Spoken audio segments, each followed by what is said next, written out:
நாம் இதற்கு எதிர்மறையாக, இஹ்லாஸுக்கு எதிர்மறை முகஸ்துதி என்று சொல்லுவார்கள். ரியா என்று அரபியிலே சொல்வார்கள்.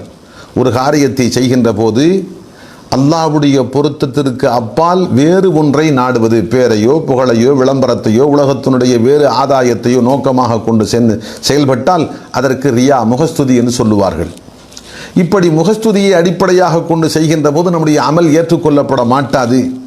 ஆம், இப்போது ஒருவருக்கு சந்தேகம், நாம் செய்கின்ற அமல் இஹ்லாஸினுடைய அடிப்படையில் செய்கின்றோமா அல்லது இஹ்லாஸுக்கு மாற்றமான ரியா, முகஸ்துதியை அடிப்படையாக கொண்டு செய்கின்றோமா, எப்படி தெரிந்து கொள்வது என்று தடுமாற்றம் ஏற்பட்டால் அதை தெரிந்து கொள்வதற்கு வழி என்ன? அறிஞர் பெருமக்கள் நமக்கு சில வழிமுறைகளை சொல்லித் தருகின்றார்கள். ஒரு மனிதன் தன்னுடைய செயல்களின் போது தன்னுடைய மனநிலை எப்படி இருக்கிறது என்று எடை போட்டு பார்க்க வேண்டும். ஒரு நல்ல காரியத்தை செய்கின்ற போது தன்னுடைய மனநிலை எப்படி இருக்கிறது என்று எடை போட்டு பார்க்க வேண்டும். அதை அடிப்படையாக கொண்டு இது இஹ்லாஸான முறையில் தான் செய்கின்றோமா அல்லது ரியா என்ற முகஸ்துதியின் அடிப்படையில் செய்கின்றோமா என்று அவர் தீர்மானித்துக் கொள்ளலாம். எப்படி?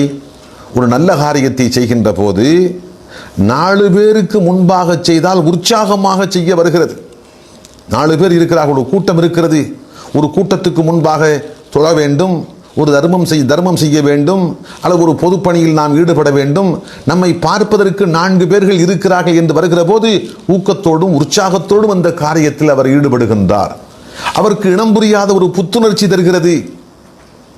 ஆனால் அதே நல்ல காரியத்தை பார்ப்பதற்கு யாருமே இல்லை, தன்னந்தனியாக யாரும் பார்க்காத இடத்தில் பார்க்காத நேரத்தில் அந்த காரியத்தை செய்ய வேண்டும் என்று வந்துவிட்டால் அவரிடத்தில் இனம் புரியாத ஒரு சோர்வு, இனம் புரியாத ஒரு சடைவு தென்படுகிறது என்று சொன்னால் இது அப்பட்டமான முகஸ்துதியினுடைய அடையாளம். உதாரணத்திற்கு ஒரு மனிதன் தொழுகின்றான் என்று வைத்துக் கொள்வோம். அங்கே மக்கள் கூடியிருக்கிறார்கள், ஒரு 40-50 பேர் கூடியிருக்கிறார்கள். இவன் தொழுகிற போது அவர்கள் பார்த்து கொண்டிருக்கிறார்கள் என்று வைத்துக் கொள்வோம்.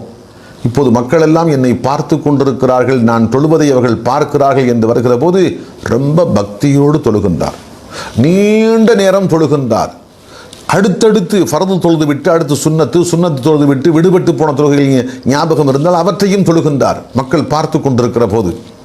ஆனால் தன்னந்தனியாக வீட்டுக்கு சென்றதற்கு பின்பாக பார்த்தால் ஃபர்து தொழுகையை கூட அவரால் தொழுவதற்கு மனம் வரவில்லை. அத்தனை சடைவடைகின்றார், சோர்வடைகின்றார். ஆம், கூட்டத்தை பார்க்கின்ற போது புத்துணர்ச்சி தென்பட்டது, புது ஊக்கம் தென்பட்டது. ஆனால் தனியாக வந்து விட்டால் ஃபர்தான தொழுகையை கூட நிறைவேற்றுவதற்கு அவருக்கு மனம் வரவில்லை என்று சொன்னால் தெளிவாக புரிந்து கொள்ள வேண்டும், அவரிடத்தில் முகஸ்துதி இருக்கிறது. அடுத்து முகஸ்துதியை தெரிந்து கொள்வதற்கு 2வது அடையாளம், ஒரு மனிதன் ஒரு நல்ல காரியத்தை செய்கின்ற போது அவனுடைய உள்ளத்திலே ஒரு எண்ணம், என்னை 4 பேர் பாராட்ட வேண்டும், என்னை 4 பேர் போற்றி புகழ வேண்டும், இந்த புகழ வேண்டும் பாராட்ட வேண்டும் என்ற எண்ணம் அவருக்கு இருக்கிறது. அப்படி யாரேனும் பாராட்டுகின்ற போது அவர் சந்தோஷப்படுகின்றார், மகிழ்ச்சி அடைகின்றார். ஆம், இப்படி தன்னை பாராட்ட வேண்டும் என்ற அந்த எண்ணம் ஒருவருக்கு இருக்கிறது என்று சொன்னால் அவர் இஹ்லாஸான மனிதர் இல்லை, அவர் அந்த செயலில் இஹ்லாஸை தவற விட்டு விட்டார். இன்று நாம் சாதாரணமாக பார்க்கிறோம், ஒரு நல்ல காரியத்தை ஒருவர் செய்து விட்டார் என்று சொன்னால் அதை பார்த்த மக்கள் பாராட்டுவார்கள், இந்த மனிதன் நல்ல வணக்கசாலி அல்லது பொதுநல பணி செய்யக்கூடிய மனிதர், ஏழை எளிய மக்களுக்கு தான தர்மம் செய்யக்கூடிய மனிதர் என்று பாராட்டுவார்கள். அப்படி பாராட்டுகின்ற போது முகஸ்துதியை அடிப்படையாக கொண்டு செயல்படுகின்ற மனிதனாக இருந்தால் இப்படி 4 பேர் பாராட்டுகின்ற போது இனம் புரியாத ஒரு மகிழ்ச்சி ஏற்படும். தன்னையும் அறியாமல் தன்னை பெரிதாக, சொல்லப்போனால் ஒரு வகையில் ஒரு உஜ்பு, தன்னிடத்தில் ஒரு வகையான ஒரு பெருமை உணர்வு ஏற்படும். நாம் நல்ல காரியம் செய்தோம், அதை பார்த்துவிட்டு 4 பேர் நம்மை பாராட்டுகிறார்கள் என்று வருகிற போது இனம் புரியாத ஒரு பெருமை உணர்வுக்கு அவர் ஆளாகுகின்றார். இது முகஸ்துதி சம்பந்தப்பட்ட நபருடைய செயல்பாடு. ஆனால் அதே மனிதர் இஹ்லாஸான முறையில் செயல்பட்டவராக இருந்தால், அல்லாஹ்வுக்காக என்று பரிசுத்தமான எண்ணத்தோடு அந்த நல்ல காரியத்தை செய்தவராக இருந்தால் அவரை பாராட்டுகின்ற போது அவர் வெறுப்படைகின்றார். எங்கே நான் செய்த அமலை இவர் பாராட்டுவதன் மூலமாக அழித்து விடுவாரோ, அல்லாஹ் இடத்தில் அங்கீகாரம் பெற முடியாமல் தடுக்கப்படுவதற்கு இவருடைய பாராட்டு காரணமாக ஆகிவிடுமோ? இப்படி ஒரு பக்கம், மறுபக்கம் என்னிடத்தில் எத்தனையோ குறைபாடுகள், எத்தனையோ பிழைகள் இருக்கின்றன. அவற்றையெல்லாம் தெரிந்து கொண்டால் இவர் என்னை பாராட்டுவாரா? நல்ல ஒரு அம்சத்தை மட்டும் பார்த்து கொண்டு என்னை இவர் பாராட்டுகின்றார். ஆனால் என்னிடத்திலோ வெறுக்கத்தக்க பல அம்சங்கள், வெறுக்கத்தக்க பல குணங்கள், பழக்கங்கள் என்னிடத்தில் இருக்கின்றன. அவற்றை தெரியாமல் இவர் என்னை பாராட்டுகின்றார். ஆம், அந்த பாராட்டின் போது இவருடைய உள்ளத்தில் தன்னை பற்றி பெருமிதமான எண்ணம் வரவில்லை. தன்னுடைய குறைபாடுகள், தன்னுடைய தீய பழக்க வழக்கங்கள் ஞாபகத்துக்கு வருகின்றன. இவற்றை மட்டும் சம்பந்தப்பட்டவர் தெரிந்திருந்தால் ஒருபோதும் என்னை இவர் பாராட்ட மாட்டார் என்று அவர் தன்னை தானே அடக்குகின்றார். ஆம், இப்படி அவர் பாராட்டுகின்ற போது அந்த பாராட்டை வெறுக்கின்றார். இந்த பாராட்டின் காரணமாக என்னுடைய நல்ல அமல் அல்லாஹ் இடத்தில் ஏற்றுக்கொள்ளப்படாமல் அழிந்து விடுமோ என்று அஞ்சுகின்றார். அதையும் தாண்டி தன்னுடைய குறைபாடுகளை எல்லாம் நினைத்து, என்னுடைய குறைபாடுகளை எல்லாம் மறைத்து விட்டு என்னுடைய நிறையை மட்டும் அடுத்தவருடைய கண்ணுக்கு காட்டுகின்ற அல்லாஹ் என்று சொல்லி அல்லாஹ்வுக்கு நன்றி செலுத்துகிறார் என்று சொன்னால் நிச்சயமாக இவர் இஹ்லாஸ் உள்ள மனிதர். ஆக ஒரு மனிதன் முகஸ்துதிக்காரன் என்று தெரிந்து கொள்வதற்கு இரண்டாவது அடையாளம், தான் செய்கின்ற நற்காரியங்களை குறித்து அடுத்தவர்கள் தன்னை பாராட்ட வேண்டும் என்று எதிர்பார்க்கின்ற எதிர்பார்ப்பு. அடுத்து மூன்றாவதாக அடையாளம், ஒரு மனிதன் யாரேனும் இவனை பழித்து, இவனை இகழ்ந்து விமர்சனம் செய்து பேசிவிட்டால் உடனே இவன் செய்கின்ற நல்ல காரியத்தை விட்டு விடுவான். சாதாரணமாக இன்று நாம் பார்க்கலாம், சிலர் நல்ல காரியம் செய்வார்கள். அந்த நல்ல காரியத்தை செய்கின்ற போது 4 பேர் பாராட்டினால் அதை இன்னும் ஊக்கமாக செய்வார்கள். ஆனால் பாராட்டு எதிர்பார்க்கப்பட்டதற்கு மாற்றமாக பாராட்டு கிடைக்காமல் யாரேனும் விமர்சன கண் கொண்டு அவனை இகழ்ந்து பேசினார்கள் என்று சொன்னால் அதற்கு பின் அந்த காரியத்தை அவன் செய்ய மாட்டான். மார்க்கம் சொல்கிறது, நீ உண்மையிலே அல்லாஹ்வுக்காக இந்த நல்ல காரியத்தை செய்திருந்தால் யார் உன்னை பாராட்டினால் என்ன, யார் உன்னை தூற்றினால் என்ன, அல்லாஹ் உன்னுடைய அமலை ஏற்றுக்கொண்டால் போதும் அல்லவா? ஆகவே யாரும் உன்னை இகழ்ந்து பேசினாலும் ஒருபோதும் அதை நீ பொருட்படுத்த மாட்டாய். அவர் என்னை இகழ்ந்து பழித்து பேசினார் என்ற காரணத்திற்காக வேண்டி அந்த நல்ல காரியத்தை நீ ஒருபோதும் கைவிட மாட்டாய். ஆனால் இப்போது ஒருவர் உன் செயலை பார்த்துவிட்டு உன்னை இகழ்ந்து பேசிவிட்டார், அதை விமர்சனம் செய்து விட்டார் என்ற ஒரே காரணத்திற்காக அந்த நல்ல காரியத்தை செய்த நீ இனிமேல் செய்ய மாட்டேன் என்று கைவிடுகின்றாய் என்று சொன்னால் நீ அல்லாஹ்வுக்காக செய்யவில்லை, மனிதனுக்காக, மனிதனுடைய பாராட்டுக்காக செய்திருக்கிறாய். ஆகவே இது முகஸ்துதியின் அடையாளம் என்று குறிப்பிடுகின்றார்கள். ஆக அன்புக்குரியவர்களே, இஹ்லாஸாக நாம் செய்கின்ற செயல்கள் இஹ்லாஸான முறையில் அமைந்திருக்கிறதா அல்லது இஹ்லாஸுக்கு மாற்றமாக அமைந்திருக்கிறதா என்பதை தெரிந்து கொள்வதற்காக அறிஞர் பெருமக்கள் இப்படி 3 அடையாளங்களை நமக்கு சொல்லித் தருகின்றார்கள். இன்னொரு மாமேதை ஃபகீஹ் அபுல் லைஸ் சமர்கந்தி ரஹ்மத்துல்லாஹி அலைஹி அவர்களிடத்தில் ஒருவர் சென்று கேட்டார்கள். ஒருவர் கேட்டார், இஹ்லாஸுனுடைய அடையாளம் என்ன?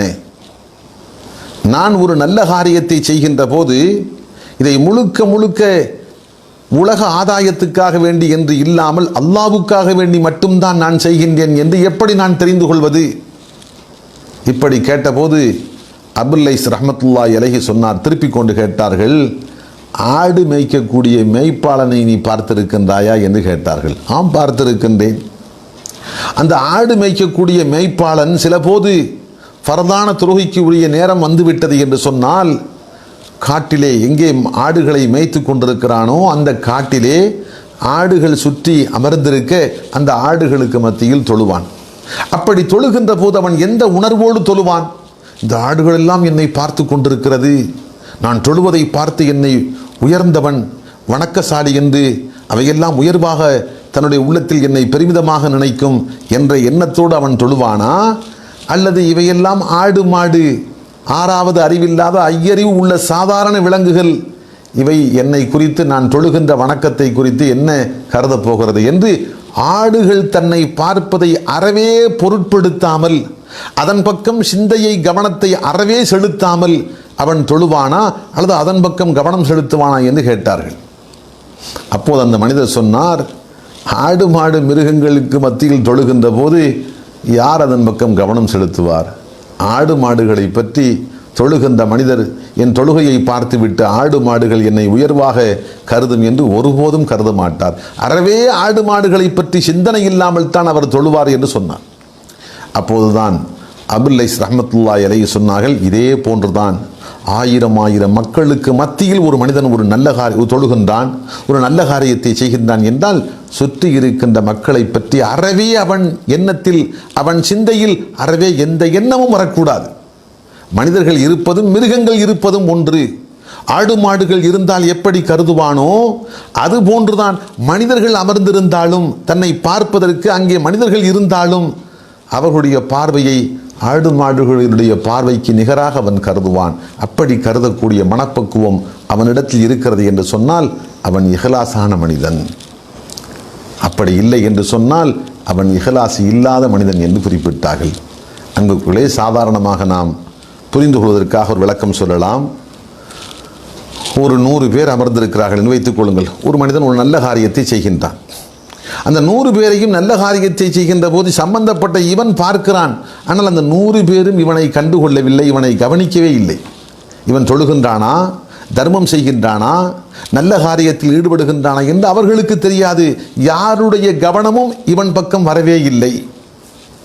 இப்போது கேள்வி, அவருடைய கவனம் இவன் பக்கம் இருந்திருந்தால் எப்படி அந்த நல்ல காரியத்தை செய்வானோ அதற்கும் அந்த மக்கள் இவன் பக்கம் அறவே கவனம் செலுத்தவில்லை என்றிருக்கிற போது இப்போது அவன் செய்கின்ற செயலுக்கு மத்தியில் வித்தியாசம் உண்டு என்று சொன்னால் பார்த்தால் அதை சிறப்பாக செய்வான். 100 பேர் பார்ப்பதற்கு இருந்தும் யாரும் கவனம் செலுத்தவில்லை என்று இருந்தால் அந்த அளவுக்கு உற்சாகமாக செய்ய மாட்டான். இரண்டுக்கு மத்தியில் வித்தியாசம் இருக்கும் என்று சொன்னால் அறிஞர்கள் சொன்னார்கள், அப்படி என்றால் இவன் முகஸ்துதிக்காரன், அல்லாஹ்வுக்காக என்று இஹ்லாஸான முறையில் இவன் தன்னுடைய அமலை செய்யவில்லை என்று சொன்னார்கள். ஆக அன்புக்குரியவர்களே, நாம் செய்கின்ற எந்த ஒரு செயலாக இருக்கட்டும் இஹ்லாஸான முறையில் அந்த அமல்கள் அமையப்பெற வேண்டும்.